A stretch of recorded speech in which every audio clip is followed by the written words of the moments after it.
An aircraft from an American airline had just taken off when a passenger sitting in the rear seat signaled for the flight attendant, smiling and presenting a letter. This letter contained words that sparked a significant uproar across America. To this day, the passenger's identity remains unknown, and the FBI has not identified him, dead or alive. Even after 50 years, the nation's top intelligence agency has not obtained significant information about this passenger. Ladies and gentlemen, this intriguing story began on 24 November 1971 at Portland Airport. An apparently ordinary businessman booked a ticket from Portland and boarded a Northwest Orient Airlines Boeing 727, which was scheduled to arrive in Seattle in just 45 minutes. Wearing sunglasses and carrying a briefcase, this passenger, who used the name Dan Cooper, boarded the plane and took his preferred seat, the very last one. He ordered a drink and lit a cigarette, as smoking was allowed on flights in the 1970s. At exactly 2:58 p.m., the flight departed.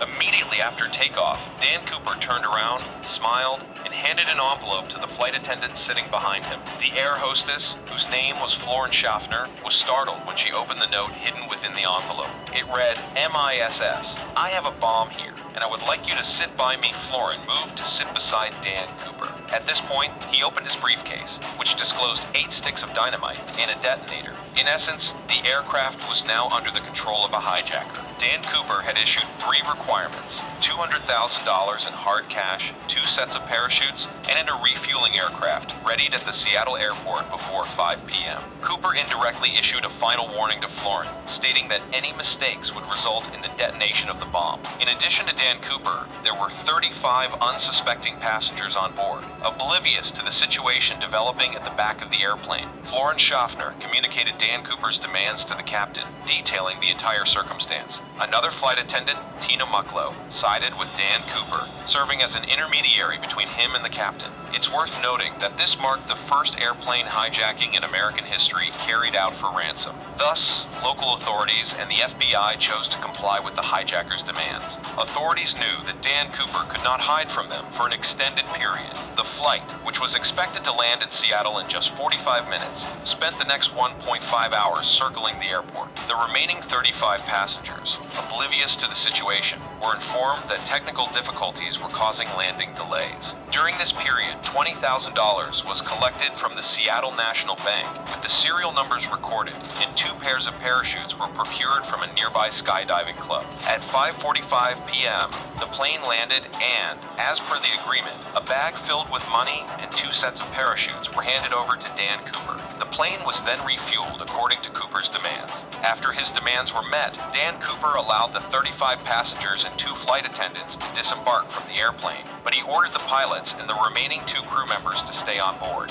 It was now nighttime, and the airplane took off again. Through flight attendant Tina Mucklow, who was sitting with him, Dan Cooper relayed specific instructions to the pilot. He wanted the landing gear and flaps extended, the altitude to be maintained at 10,000 feet, and the speed to stay at 320 knots, while directing the plane towards Mexico. The pilot adhered to most of the instructions, however. Due to fuel constraints, flying directly to Mexico was unfeasible. Subsequently, the pilot provided Dan Cooper with 2 refueling options, Reno or Phoenix. Dan Cooper consented to refuel in Reno. Concurrently, authorities were also implementing action. 2 fighter jets were deployed behind the plane, but they encountered difficulty maintaining the necessary slow speed. Thus, they started to orbit the plane. In the obscurity of the night, the plane was directed towards Reno. Dan Cooper relayed a message to the pilots through flight attendant Tina Mucklow. Upon returning, she observed Cooper attaching something around his waist. Subsequently, the plane's stairs were opened and Cooper leapt from the aircraft. The subsequent events have been a topic of discussion for the last 50 years. 3 hours after Cooper's jump, the plane landed in Reno,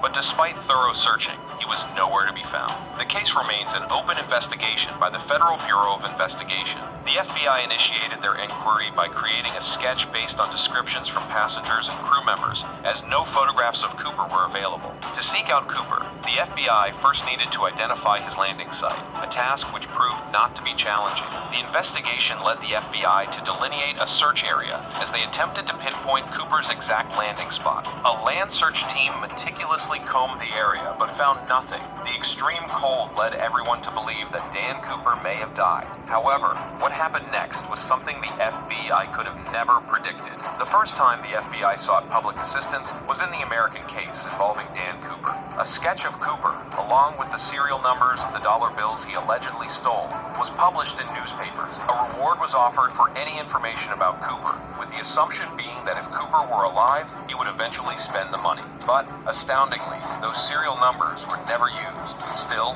the case wasn't closed. Almost 9 years later, in 1980, an unusual incident occurred near the Columbia River on a beach known as Tina Bar Beach. A child playing there discovered a significant sum of money, totaling $5,800. The child's parents handed this money over to the FBI, and the serial numbers on the bills matched those taken by Dan Cooper. However, instead of solving the case, this clue only made it more complex. The location where the money was found was approximately 27 kilometers away from the suspected drop point. Initially, it was thought that the money had fallen from Dan Cooper into the Lewis River and flowed to the Columbia River. Later, though, it was determined that the Columbia River flowed in the opposite direction, making it impossible for the money to have arrived there from the Lewis River. It was then hypothesized that Dan Cooper, or an accomplice, had intentionally misled the FBI by burying the money at Tina Bar Beach. The FBI conducted extensive investigations, but no substantial leads were found. Some theories suggest that Cooper is a highly trained military commando, due to the fact that the parachute he took with him